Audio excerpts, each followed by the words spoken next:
Hello and welcome back to the DFS Premier League show, brought to you by VIP-bet.com, and a very happy holidays to you and yours. I'm your host, Kevin DeVries. Joining me as always over there is my good friend and partner in crime, Rob Landvin. What's going on, Rob? How's it going, Kev? Happy holidays. Happy New Year to everybody, since we're waiting on the New Year's fixtures for the upcoming slate on DraftKings. We got a nice 7-game slate, so another big one. Another big one, a lot of good teams, a lot of star power. We're going to talk about every game in depth. We'll talk about likes, dislikes. There's probably some that you like, some that I like. I think this is going to be a kind of a weird New Year's slate. It's the day after New Year's, or day of and day after. But I think it's going to be a little obtuse for the GPP people out there. Yeah, it's going to be a weird one for sure. We had a big slate like this a few weeks ago. Where did the point tally end up on that one? Wasn't that like nearly 200? Yeah, 195. Yeah, so we could see something really big this week, but and it's funny. We predicted last week was going to have a bigger scoring, and there was 8 games on the slate that just finished, and it only finished in the 140s. I think was the highest. Yeah, it was a weird one that just passed. I've actually had 2 pretty bad weeks in a row. So hopefully we can all turn things around this week, unless you've been doing well, in which case leave it there. You don't want to turn around from success. Doesn't make any sense at all. You run towards success. Yeah, you'd like Isaac's success. There you go. Yeah. Or from him, you run from him. But well, they just won't play him. That's a whole thing. Fair enough. Well, yeah, we've been saying, a lot of matches to get to, so we may as well just hop into it. I will take the lead here, talking about Burnley versus Sunderland. Now, I just got to speak with a guy that runs No Nay Never Net, which is a Burnley fan site, and he was basically saying that keep an eye on Steven Defour. So I'm just going to steal his advice. He's going to have to start because I think it's Hendrick that's suspended. Then they have a couple of injuries there in the midfield as well. So you got to assume Defour starts, and when he starts, he's been very effective. He's averaging 11.4 points per game when he averages over 30 minutes in a match. So you got to like that. Takes most of their set pieces at just 5,700. It's a really good value. This is against Sunderland, who have a bottom 5 defense. And I just really like those odds, especially considering, and this will tail very nicely into my dislike, Jordan Pickford. Looks like he is going to be out for quite some time. The reports, we were really hoping we'd hear the official report today, but we haven't. But it sounds like it could be up to 3 months. Injured his knee against Manchester United. Was a great pick here. Would have been a great pick this week at 4,600 against Burnley, who do have the worst away attack in the Premier League. But with Defour back, it might have been iffy to begin with, but with no Pickford, it's hard to see Sunderland really putting up much of a fight here defensively. And we just saw them get overturned by Manchester United, who, to be fair, are in form, but even with Pickford, it wasn't really enough there. So, unfortunately, you and I both have liked Pickford a lot. He's been a clear 2 option behind Heaton, and of late, he's been actually better.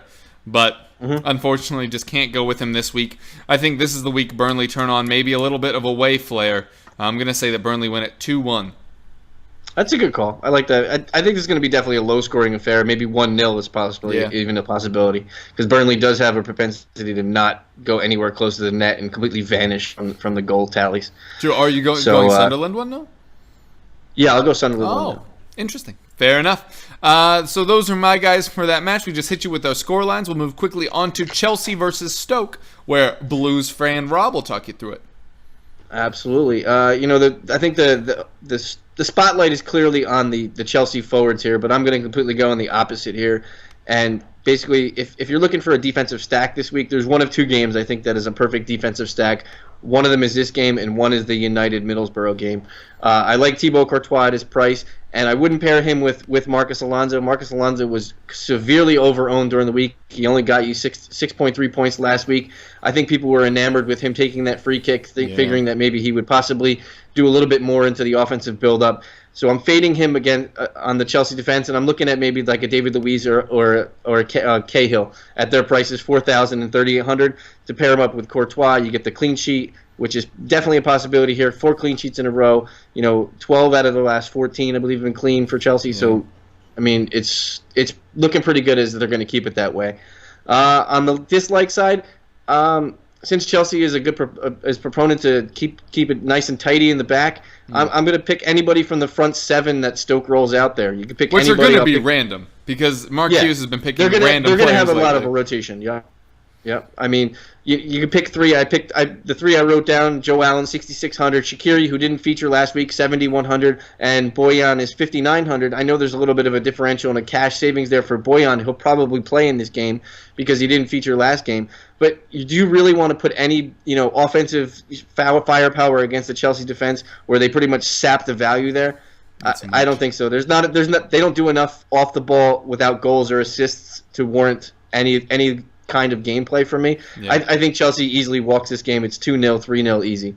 Yeah, I think you're probably right there. If Shaqiri sent the ball in as much as he probably should, I'd probably be a little bit more interested, but he kind of doesn't anymore. You can't really trust John Walters. I know he just scored, but he just floats around a lot. I don't think Crouch starts up front. I will say, in real football terms, I've been impressed with Mama Biram Diouf's shift to the wing. Slash wing back. I never really thought he had that in his locker. I actually liked him a lot as a forward last year before that whole tragedy happened with his family, but he has been doing well elsewhere. I honestly don't know how it's been going in fantasy. Apparently not great, 3.7 points per game. But anyway, just thought that was worth noting. I think this is a Wilfred Boney game too. It could be a Wilfred Boney game up front. I agree with you that it's unlikely that Stoke score, but Stoke's defense has been okay at times. Lee Grant, I like Lee Grant. I'll say Chelsea 2-0. I'll say it's a little closer. Some of those Chelsea stars might be tired out, although not Costa, obviously, as he just was the victim of enforced rest. Yes. But I think Stoke might make a game of this for a while, but I do agree. I think Chelsea will definitely have the better on the day. Moving on to me, talking about Leicester versus West Ham. I've talked about him a few weeks in a row. I'm going to stick with him. He did score last week, although it wasn't the best goal you'll ever see. But it's Andy Carroll on 6,300. Leads West Ham in aerial duels won, despite having played just 3 matches this season. Is coming off the goal. Leicester have been incredibly poor defensively away, which I'm sure everyone knows. But they also haven't been great at home. They're still not even top 10 at home anymore. As I mentioned on our show yesterday, they picked up just 9 points since September, which is really bad. That's real bad. Anyway, as I've been saying for a couple weeks now as well, I'm really buying into Payet's underlying stats. Finally got the assist last week, and I think Carroll will be the main beneficiary of that increase in ability, or not ability, but increase in performance that we should see from Dimitri Payet soon. My dislike is Islam Slimani. I really liked him when he came to the Premier League. I thought the combination of Fuchs and Albrighton and him would be brilliant because Slimani is a very good natural header of the ball. I thought that would really work out for them. As I mentioned, Leicester, not so good lately. I think he's just 100 fewer than Carroll. But he's worse for value for me. He's guaranteed to start because Vardy is suspended, but he has just 2 shots on target in the last 5 matches. Ugh. 2! West Ham, it's real not good. West Ham on a 3-match win streak, 2 clean sheets in that period, only conceded 1 over that period. I think it's possible that West Ham are really starting to turn things around at the back with Randolph. I've always liked Adrian, but Randolph has been doing the business for them. Pretty good natural shot stopper. There's some weaknesses in his positioning, but he gets to enough shots that'll get that save tally up for you as well. I think West Ham keep it clean. I'm thinking maybe West Ham 1 or 2-0 away win. Oh, that's a good call. I see this game being like 2-1. I think Leicester gets on the score sheet somehow. We'll call a random goal from like an Andy King or somebody weird and obtuse like that. But I do love Mikel Antonio in this game. I think he's actually underrated at 7,500. It's weird that a guy has 8 goals on the year and he gets underrated in basically every format of play. Well, he's still kind of a defender, even though he's listed as a midfield / forward. Crazy to think about, but he is very underrated. Yeah, what was it? He has more goals than Vardy and someone else in 2016. Anyway, there was like a stat floating around that was like, what? But for sure he can always pop up with a little bit of the business, and I love the Andy King shout, as I used to talk about him way too much. All right, so we gave you our predictions there. Now on to Manchester United versus Middlesbrough. That's all you, Reb. Yeah, like I mentioned before, this could be one of your defensive stack games. You know, De Gea at $6,000 is one of the higher priced keepers with Courtois, like I mentioned with Chelsea. But I'm going to completely go in a different way, and that's Paul Pogba this week, 7,800. Look at his last 4 games: 23, 5, 25, and 8. Over his last 4 games, he's averaging 15 plus points a game. Last week, he's basically playing the false 10 there now for anybody not really paying attention. And if they just watch, the DraftKings, points accumulate, he's basically playing a more advanced role, a more, attacking role for United. I think the Mkhitaryan addition into their lineup aids him a little bit because it gives them a wider play. Mkhitaryan is also a very good play this week. Just look at his price. But are you assuming he starts then? Yeah, if he does start, as always, check your lineups before you make your final decisions here. But the thing that jumps out to me for Pogba was that he had 8 shots on target last week, which is an absorbent amount of number for somebody who came into the league basically going to be that box-to-box guy and not really contribute that much on the offensive end, and now he's actually contributing to the offensive end of it. On the dislike side, I'm just going to stick with Borough defense. Yeah, they give you some kind of offensive capability because they do have guys that jump up into the fray. Barragan likes to jump up. Friend likes to jump up. Gibson is pretty offensive as well. Yeah. But the way United is playing right now, I'm just completely fading any Borough defender. I know from a price point standpoint, they're all pretty cheap. Mid 4s, high 3s. But they're not anything you want to go against because basically they're not going to do enough in this game, and you're basically hoping for a clean sheet, and I just don't think you'll get it. Score-wise, I think United probably keep it clean. Middlesbrough is one of the worst attacking teams in the Premier. I'd probably say it's 2-0, and Ibrahimovic probably gets 1. Yeah, a lot of 2-0s floating around. Completely agree with you on Middlesbrough. They have the fewest chances created in the Premier League, so not a team you'd really back against Manchester United, who have finally launched themselves back into the top 5 of defenses, where I think we always assumed they'd be once they appointed Jose Mourinho. So definitely turning things around there. Phil Jones, always an interesting shout at 3,400. Marcus Rojo as well. Rojo is a good buy as well. I think he's like 3,600 somewhere in there. I hate him. So. Where's Daley Blind? Is he listed as a defender still? Yeah, he's like 4,700, I think. Oh, 48. Absolutely not. Oh, wait, did he? I think he got an assist last week, though. Oh, he got the goal. Yeah, he Ibrahimovic slotted it into him. That explains why it's so high this week. All right. For me, I agree they keep it clean. I'll say 3-0. They're running rampant right now. I know Middlesbrough have a pretty good defense on the whole, but they can't be too confident right now. I think Manchester United could really undo them at the moment. All right. I will talk to you now about a match that I really don't like on the whole. And that's Southampton versus West Brom. Because the defenses are good enough to make the attacking players basically unownable, but not good enough to actually keep clean sheets for themselves. So, it's kind of a rough one. I'll say for my like, in air quotes, Dusan Tadic at 7,600. You and I have both liked this guy for years, and we thought it was a Coleman thing, that he just randomly get dropped, but now it's still happening under Claude Puel, which is very frustrating. He's one of the weird ones because he's the most expensive option in this match, despite having not really started much of late. That having been said, he will probably start in this one because, as we were talking about earlier off air, Redmond got a red card, straight red, against Tottenham, so he should be out for 3 weeks. Opens out a wide position for Tadic, who has a delicious foot on him when it comes to crosses. So I really like him in that. So this format helps him the way he plays, often takes the set pieces for them. Also of note, we've liked Sofiane Boufal in the past. He gave up today, got subbed almost immediately. Yeah, he quit. I'd be really worried about his future there right now. Also of note, Matty Phillips is playing in this, and even though they didn't deserve to let in as many as they did, it did end up being a 4-goal conceding for Southampton's defense. Not saying that'll happen again, but Matty Phillips is always a decent price and always a threat to do the business for them.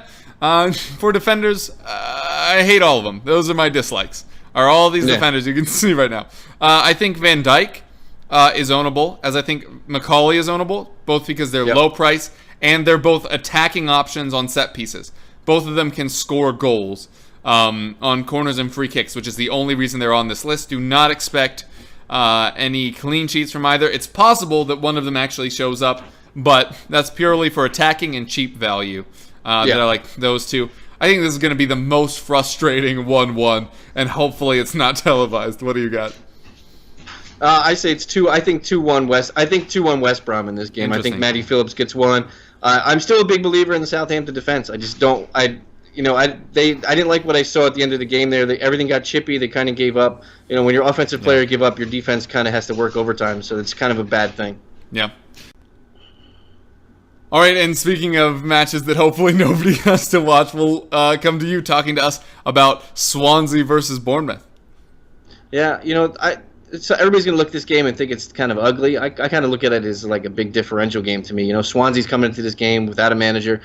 So you can take advantage of the rudderless ship here. But the only problem is they're playing a Bournemouth squad who we don't really know who's going to play. Mm-hmm. So my is basically wait till the Bournemouth lineup comes out and then pick a guy that you think will be a differential. We saw a token appearance in the end of the game from Junior Stanislas, so he's looking like he's a little bit healthy.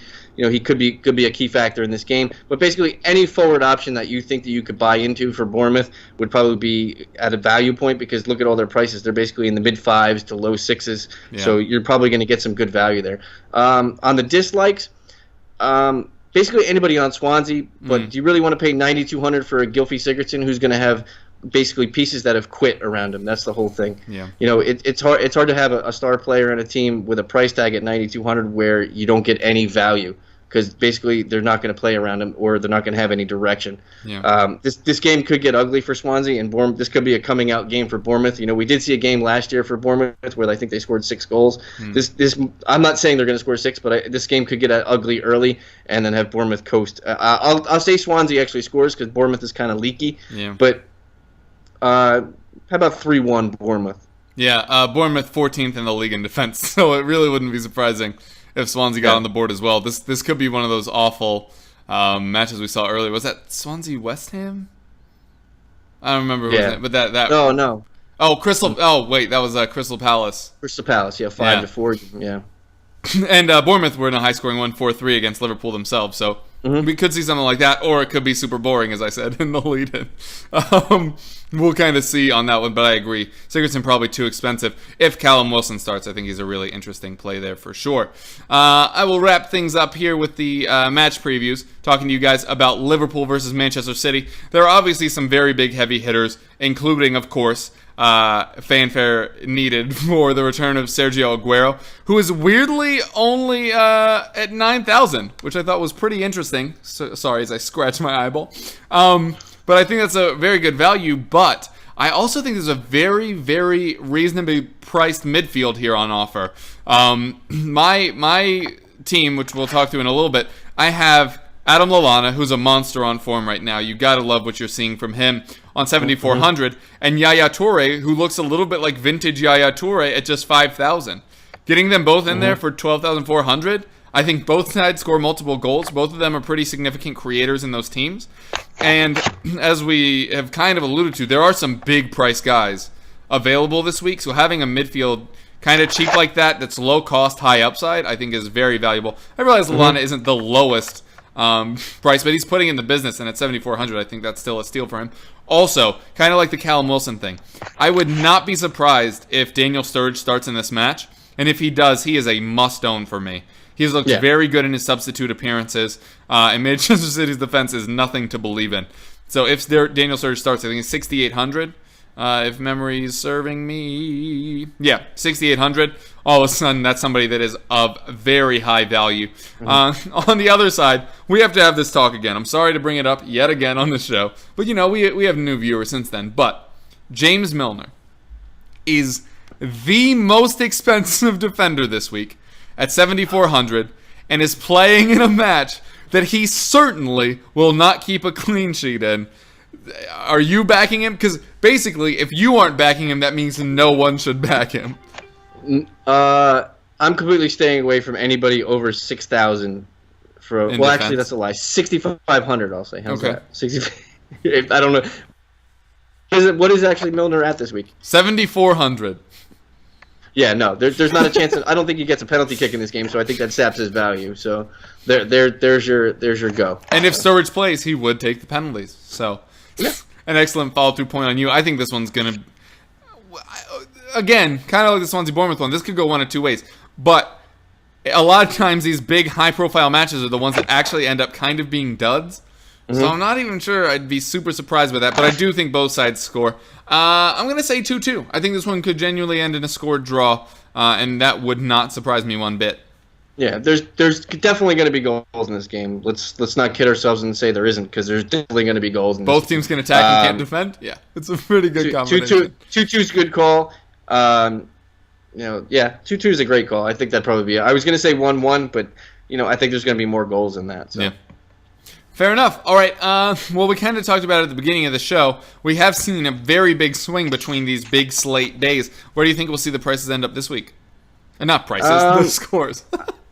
I think this is like a meddling game, like always. I think it's probably going to be in that 150 to 160 range. I don't think anything's going to be crazy. I looked at some of the goal expectancies for this game for the games on the slate, and Chelsea has the highest expected goal game in the goal rate in the game, and then there's actually two games on the slate that teams are basically less than a goal, so expected to score less than a goal. So that's not good for overall point totals. Yeah.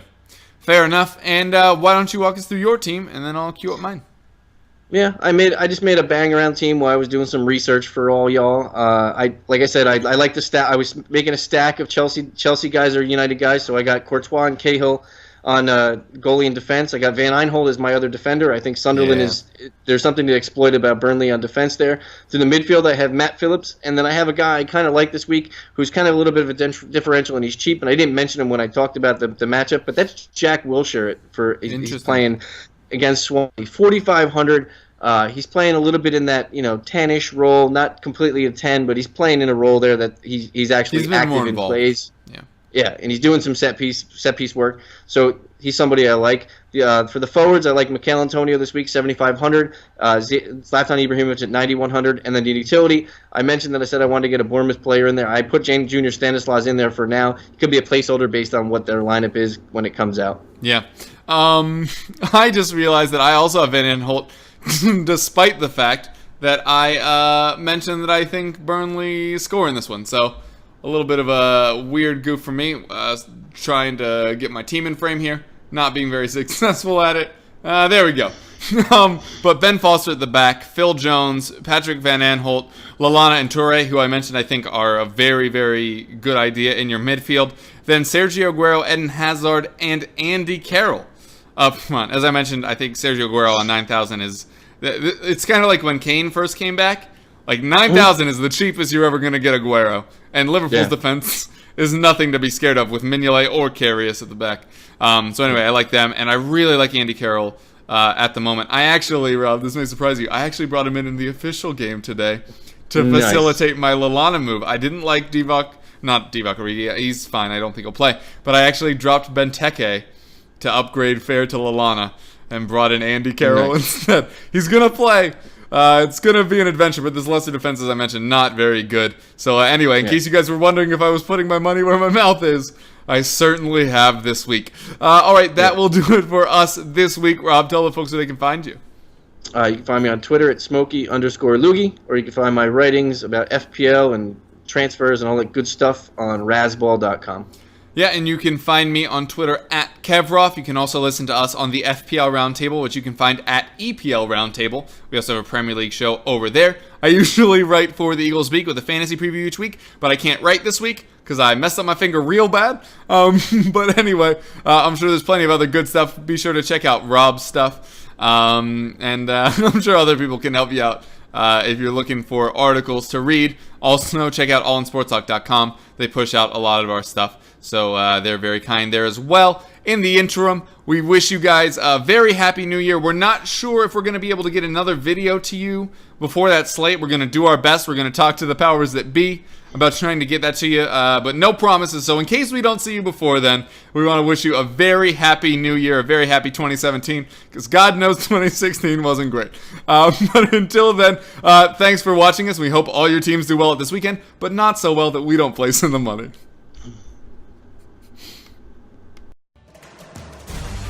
We're looking forward to hearing from you. Get in touch with us. VIP Bet, your place to win.